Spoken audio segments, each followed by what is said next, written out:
Hello everyone, and thank you for joining today's Web3 One-on-One talk show. We are having Chandraprakash with us from FourPi. We are discussing about the decentralized credit scoring system, which is pretty new and interesting. Before diving into the topic, Chandraprakash, please give us a brief intro about yourself as to what you do in FourPi. Maybe tell us about how you got to Web3 and how was your journey so far. Yeah, hi everyone.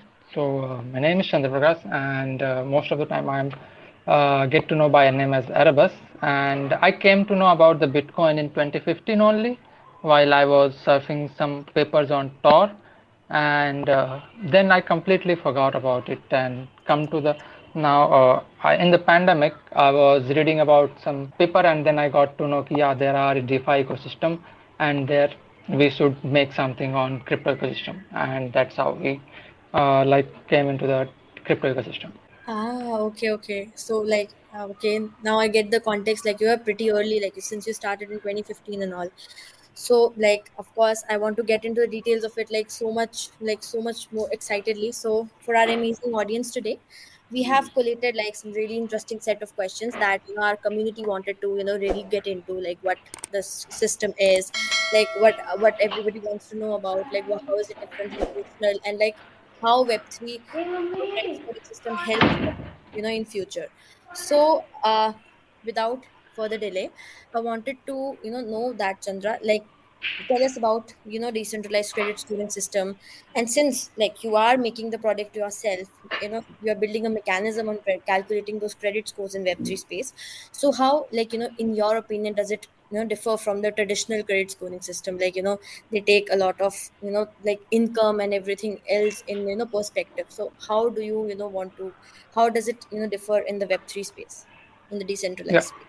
Yeah. So very first thing is what is credit score? So basically, it's a mechanism where we give score to individuals' wallet address, and it defines how good or bad your past behavior were regarding that account. For example, there is a very high chance like everyone when are anonymous, they may have done some bad deed, so it's better to know them early. So that's why credit score come to the picture. And it's kind of different from the off-chain data, like what we have what we get from the banking system, cause they tap a lot of data, like from your phone number to your zip code to how much balance do you have, a lot of things. But when we are decentralized, we don't have that data, but we are trying to optimize that thing also, cause it gives a lot of a very big picture how your overall behavior is. So this is what the credit score is. Okay, so like in a nutshell, I can say, like it leverages the those blockchain kind algorithms, and they help, instead of relying through traditional authorities, instead of giving like all of your details to them. Okay, it like no intermediaries at all, and it offers like greater transparency and all, since Web3 is all about that. So yeah, if I'm right, if you can correct me also, like if I'm Yeah, it's totally on your all the blockchain data which are yes. available for publicly everyone. Exactly. And since, of course, once the blockchain comes into the picture, and transparency and security are undoubtedly the pillar stones there.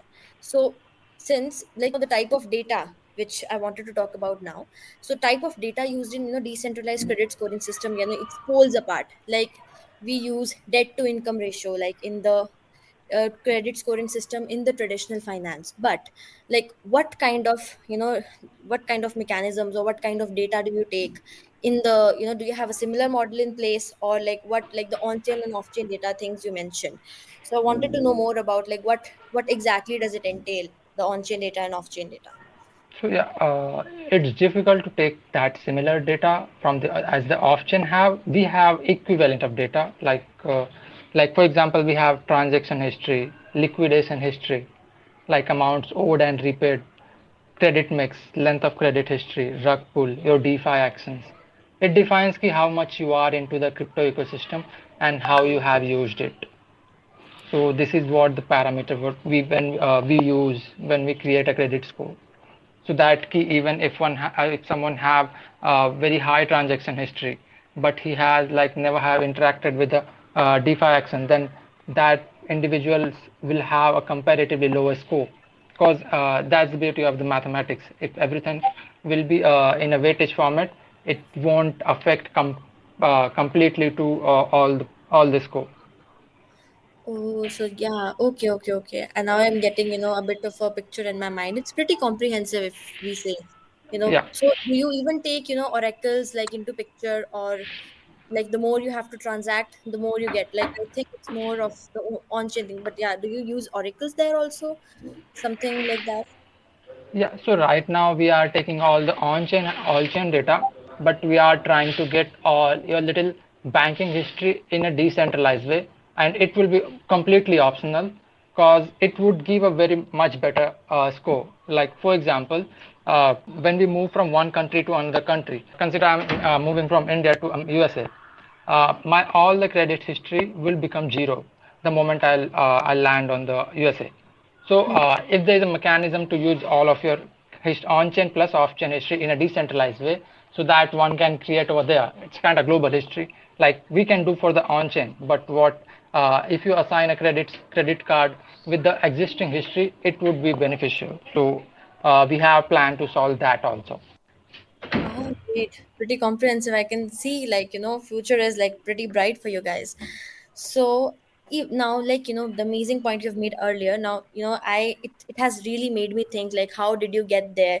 Like, what it would have been a roller coaster ride, I believe, we need to hear like the brand story of such an amazing idea. Like, how did the idea of 4Pi come about? Tell us the moment it struck you, like, were you doing something, maybe surfing the computer, maybe your credit score fell down. Like, I want to know the whole story. And like, tell me, like, how did it struck you? And like, like were you sitting together, and how did this idea came, and how did it give it a shape?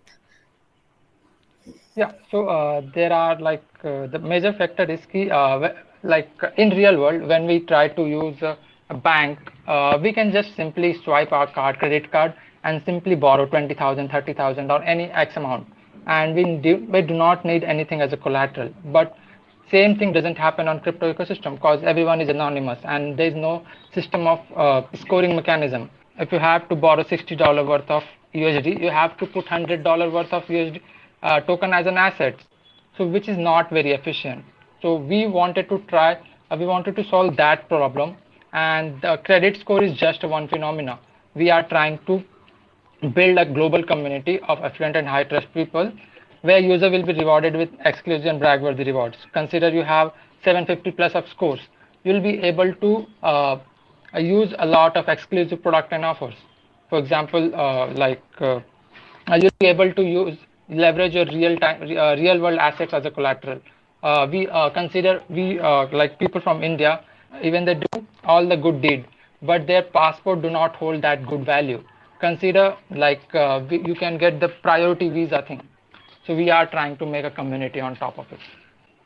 Like, got it, got it. So basically, have you faced that problem yourself as well, like earlier, and that's how you came about this idea? Or like you saw, I mean, some of your friends, having that thought, like, why do I have to put $100 to, borrow just 60? Why the system is so over collateralized, So like, Yeah, how so did it? the assets what we use as a collateral is very volatile. That's why there's a gap of 40%, 50% depending upon our assets. So we are trying to optimize that part. Okay, so yeah, that's something good. Financial inclusion, that would, in my opinion, that would also bring, financial inclusion. And since, we have seen a lot of borrowers, you only say that, they struggle due to this over collateralization, and the collateral is very volatile. So I think that scoring would bring some order to this. Like, since we are talking about a score, I wanted to, some, put in I wanted to know, for my own clarity, like, do you provide like a score, like the traditional one, like out of 800 or something like that, or do you, have that rating system, like, rating out of 5 or rating out of 10? So it's a score ranges from 0 to 999. Like if you have interacted with a lot of DeFi and you have good liquidation history, etc., you'll have a better score. Ah, okay. Great. Great to know that. Now the things have cleared up now, because people generally, confuse a lot. Many countries have their own credit things and everything. So they have their own mechanism in place. So one mechanism for all, and it makes the system very easier. So I want everybody, and I want you to jump to the technical side now. So I wanted to know like how exactly, FOPI works. Can you walk us through the process? Like how it takes the credit score, like after taking the data, how it is processed. If you can tell us like in words how the data is processed and how, it takes a shape like in a detailed manner. Yeah. So, like as I have mentioned earlier, yeah, after taking data from any blockchain, we like divide those data into multiple parameters, and each parameters have different weightage. So even if you have one parameters a lot, even if you have weightage in very high quantity, it won't exceed a certain limit. So the combination of all these parameters create a score from 0 to 999. So this is Okay, how we so calculate. if I have to say like what score is better, what score is a good score from 0 to 999, what is an average score? So have you, I think you might have that mechanism in place too. Can you put some light on it that as well? Yeah, if your score is more than 750, then it's better. It's comparatively better than more than 95% of the users. And like how much can they expect, that betterment in the collateral form?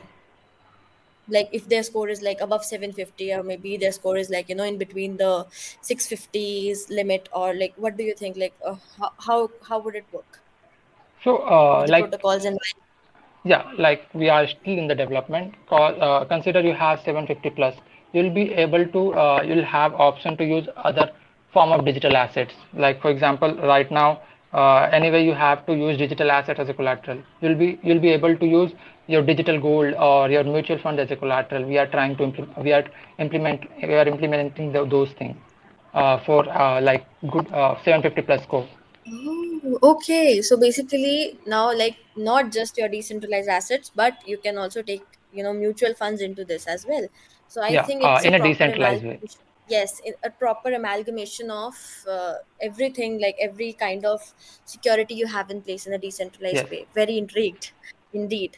So also like since I've been saying 4Pi a lot of times now, so I wanted to know, Chandra, like how did this name, came about? What's the story behind 4Pi? Like since I once I first hear it, pi seems like the mathematical pi, or like, does it stand for something else? Can you tell us Yeah, what so it is? the literal translation of FourPi in Hindi is nothing but just a charpai, which is like a lighter version of bed. So it's like a symbolic version. We are trying to make a community where we all can be on the same plane. So that's just a symbolic. Oh, Sharpai. Oh my God, I love the symbolism behind it. Yeah, Being a content writer myself, like, I'm always looking for wordplays, and I'm sure I would say it strikes me in my top 5 today. yeah. Good job, man. So, I like since I heard a lot like your story, I heard how FourPi came about, how the name came about.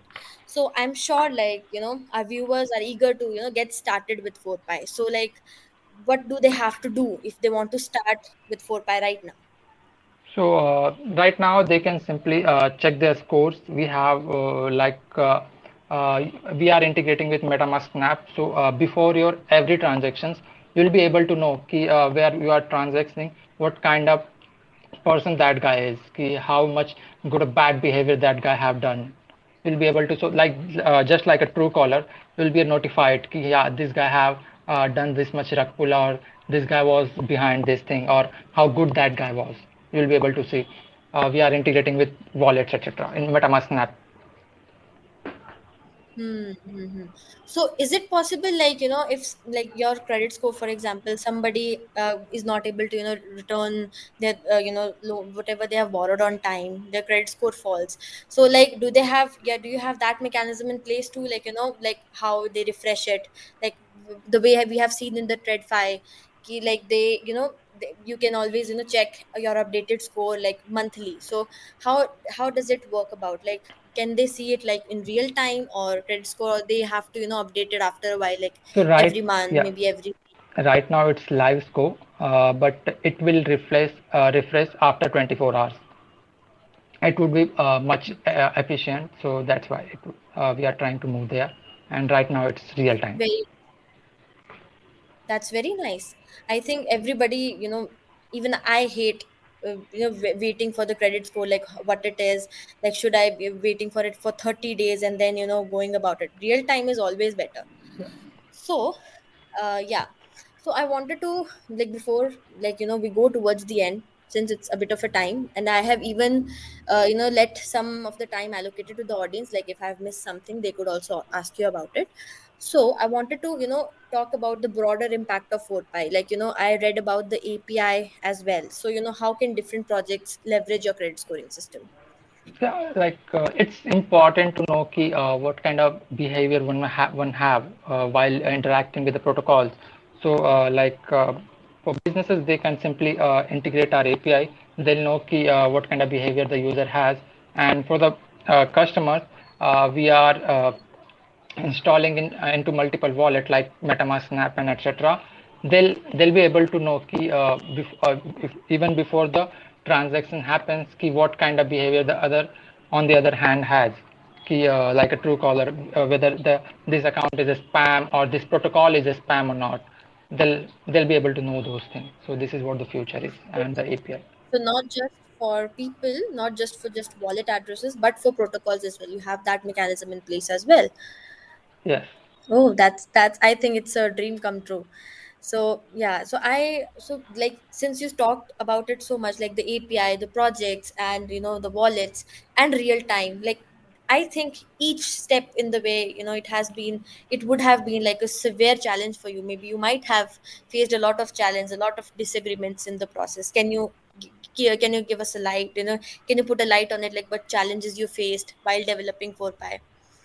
Yeah, so we started in January 2022. The pandemic was almost over.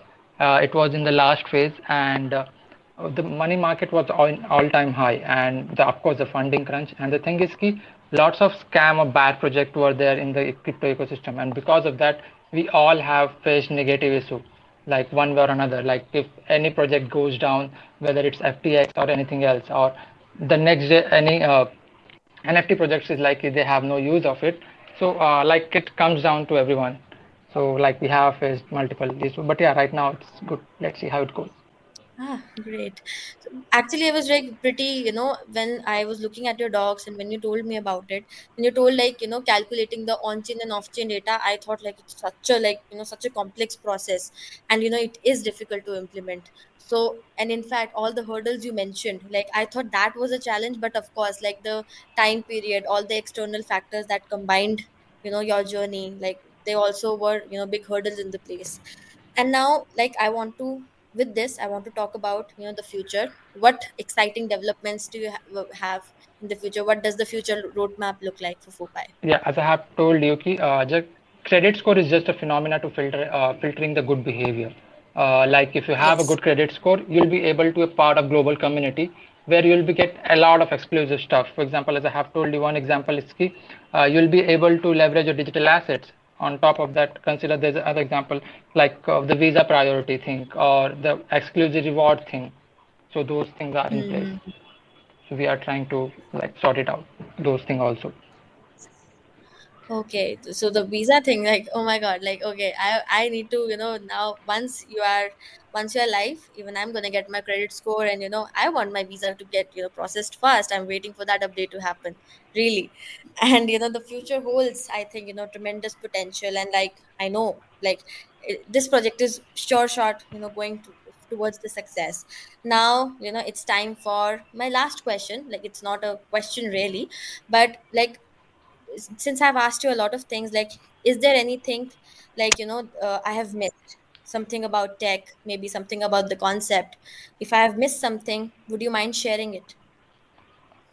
No, it's good, but yeah, like I would like to talk about the fiat, the stable currency what we use in DeFi ecosystem.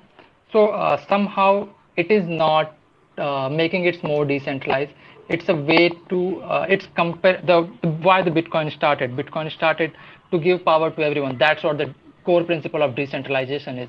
When we use stable currency as a dollar, it just neglect those the very core principle.